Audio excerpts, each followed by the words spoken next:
Hi, ഇന്ന് ഞങ്ങൾ തുണി എടുക്കാൻ പോകും, ഓണക്കോടി എടുക്കാൻ പോവാണേ. അപ്പോൾ ഓണക്കോടി എടുക്കാൻ പോകുന്ന അടു രസമില്ലാണേ. മാമ്മട്ടിക്കുട്ടിയെ കൊണ്ടുവന്നില്ല കേട്ടോ. മാമ്മട്ടിക്കുട്ടിയെ കൊണ്ട് പോയാൽ ലേറ്റ് ആവും ഞങ്ങൾ വരാനുണ്ട്. അവളെ ഇപ്പോൾ മാമ്പാറ വീട്ടിൽ കൊടുത്തു. മിഷൂട്ടി ഇവിടെ മമ്മി ഏൽപ്പിച്ചിട്ടാണ് ഞങ്ങൾ പോകുന്നത്. ഞാനും അപ്പും ചേച്ചിയും കൂടാണ് ഡ്രസ്സ് എടുക്കാൻ പോകുന്നത്. പിന്നെ അപ്പൂന് ഉച്ച കഴിഞ്ഞ് ഒരിടം വരെ പോകുന്നുണ്ടോ. ഞങ്ങൾ ഒരു 8:30-9 മണിയൊക്കെ ആയപ്പോൾ ഇവിടെ നിന്ന് ഇറങ്ങി, വീട്ടിൽ നിന്ന് ഇറങ്ങിയത്. അപ്പം ഉച്ചയ്ക്ക് മുമ്പ് പെട്ടെന്ന് തിരിച്ചു വരാമല്ലോ എന്ന് വിചാരിച്ച് ഇറങ്ങിയ കേട്ടോ.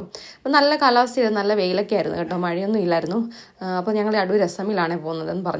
അപ്പോൾ രസമിലെത്തി. അത്യാവശ്യം ഞങ്ങൾ വിചാരിച്ച് രാവിലെ വലിയ തിരക്കാണെന്ന് പറഞ്ഞാൽ നല്ല തിരക്കുണ്ടായിരുന്നു കേട്ടോ. രാവിലെ ഇപ്പം തിരക്കാണെങ്കിൽ ഇത്രയും തിരക്കാണെങ്കിൽ വൈകുന്നേരം ആകുമ്പോൾ തന്നെ ആൾക്കാർ കൂടും.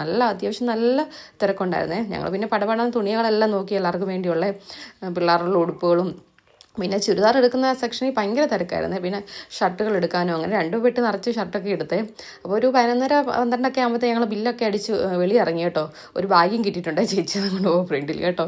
അപ്പം ഇറങ്ങാൻ നേരത്തെ ഒരു അമ്മ വന്ന് പറഞ്ഞ് മോളെ ഉണ്ണിയപ്പം എടുക്കുമെന്ന് പറഞ്ഞു. അപ്പോൾ അമ്മയുടെ നിന്ന് ഒരു ഉണ്ണിയപ്പം കൂടെ വാങ്ങിച്ച് കഴിച്ചിട്ടാണ് ഞങ്ങൾ പോയത്. അപ്പോൾ ഫുഡ് കഴിക്കാൻ നമ്മൾ പത്തനംതിട്ട അന്ന് കഴിഞ്ഞ ദിവസം ഞാൻ കഴിച്ചില്ലേ ഒരു ബിരിയാണി കട, ഞാൻ പറഞ്ഞില്ല അടിപൊളി ബിരിയാണി എന്നൊക്കെ. അപ്പോൾ അവിടെ തന്നെ ഇപ്പോൾ ആ ബിരിയാണി ടേസ്റ്റ് അന്നത്തെ മാറിയില്ല. അതുകൊണ്ട് അവിടെ തന്നെ കഴിക്കാൻ തീരുമാനിച്ച് അവിടെ വന്നാണ് കഴിച്ചത്.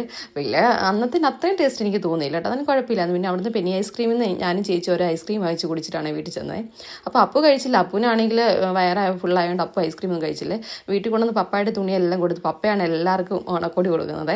ആദ്യം പിള്ളേർക്കാണ് കൊടുത്തത്. പപ്പ ആണെങ്കിൽ എല്ലാ തുണി ഇങ്ങനെ പിടിച്ച് നോക്കും. പപ്പായ്ക്ക് ഇങ്ങനെ നല്ല മെറ്റീരിയൽ ഉള്ള ഡ്രസ്സ് എടുക്കുന്നതാണ് ഇഷ്ടം. അങ്ങനെ എല്ലാ തുണി ഇങ്ങനെ പിടിച്ച് നോക്കുന്നത് കൊള്ളാവോ എന്നൊക്കെ ഇങ്ങനെ നോക്കുവാണ്. എല്ലാം വിലയൊക്കെ നോക്കും കേട്ടോ. പപ്പ എങ്ങനെയാണ്, പപ്പ ഏത് തുണി എടുത്താലും പപ്പായ്ക്ക് മെറ്റീരിയൽ ഇങ്ങനെ കൈ പിടിച്ച് നോക്കും, നല്ലതാണോ കൊള്ളാവോ എന്നൊക്കെ ഇങ്ങനെ നോക്കുവേ.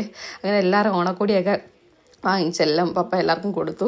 അപ്പം മാമ്മട്ടിക്ക് ഓണക്കോടി കിട്ടിയപ്പോൾ അന്നേരം ഇടണം. അപ്പോൾ ഉടുപ്പെല്ലാം ഒരു കളയൊക്കെ ഇടാനെ കൊണ്ടേ. മിഷൂട്ടിക്കാണെങ്കിൽ കിട്ടിയ പാടെ മിഷൂട്ടി ഊഞ്ഞാലിന്ന് ഇറുക്കി പിടിച്ചോണ്ടിരിക്കുക, ആകെ കൊടുക്കുന്നില്ല കണ്ടോ. അവൾക്ക് ഞാൻ ചോദിച്ചു പോകും തരുന്നില്ല, ഓണക്കോടി ഇങ്ങനെ മുറുക്കി പിടിച്ചുകൊണ്ടിരിക്കുകയാണ്.